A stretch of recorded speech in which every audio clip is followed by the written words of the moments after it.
Hi, it's me, Nick, from the Bits and Pieces Podcast, and today I'll be reviewing Stardew Valley.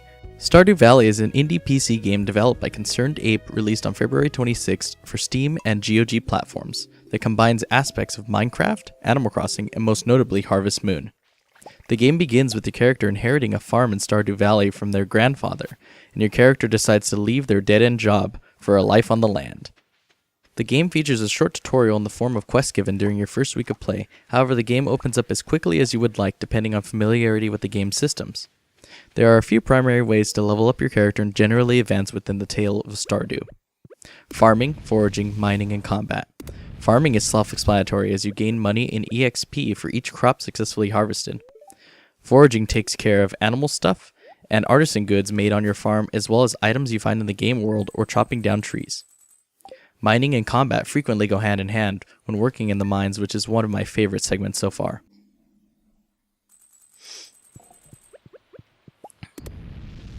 In the mines, your goal given through quest is to explore and find the bottom of the mines, which are partially randomly generated.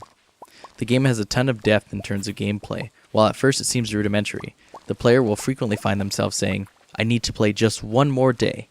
By the way, the game saves at the end of each night, hence the need to see the end of the day. The game leads you through all 4 seasons, which last 28 in-game days each, with different crops to harvest, items to find, and events to attend. Speaking of events, the whole town comes out for each of them, my favorite thus far having been the carnival in the fall. Each resident of Stardew has their own personalities, likes, and dislikes. The dev is adding more and more dialogue with each patch. There are roughly 10 marriage candidates, no matter which gender chosen, if you choose the path of marriage.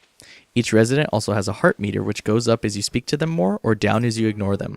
You may also gift items to the various residents. They may give you items in return or share their life stories with you as a reward. Finally, we come to controls and presentation. The presentation of the game is pretty slick, with its pixel art and sprites along with drawn profile shots with whomever you speak. This art style ensures the game can be run by old hardware.